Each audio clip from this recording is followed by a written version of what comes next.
Hello friends, good morning. আজকে সকালে আমরা গেছিলাম সুন্দরবনের একটি মাছের মার্কেটে। দেখো নদীতে কত ট্রলার রয়েছে। এই ট্রলারে করেই মাঝিরা মাছ সমুদ্র থেকে মাছ ধরে নিয়ে আসে। আজকে নানা ধরনের মাছ দেখলাম এখানে এসে। কাঁকড়া, তার মাছ, ভোলা মাছ, ভাঙন মাছ, চিংড়ি, প্রমফেট টাইপের মাছ রয়েছে।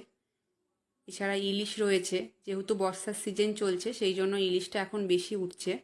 এছাড়া এখানে 12 মাসি চিংড়ি পাওয়া যায়। নানা প্রজাতির চিংড়ি রয়েছে। এখানে মাছের দামটা অনেকটাই সস্তা। এছাড়া বহু প্রজাতির মাছ রয়েছে এখানে, যেগুলোর নাম আমি ঠিক জানি না, হয়তো প্রথমবার দেখছি। দেখো শঙ্কর মাছ রয়েছে, চিংড়ি, বাগদা চিংড়ি, ইলিশ, কাঁকড়া রয়েছে। আরও অনেক ধরনের মাছ দেখলাম। এই মাছগুলোর নাম আমি ঠিক জানি না। দেখো ইতিমধ্যে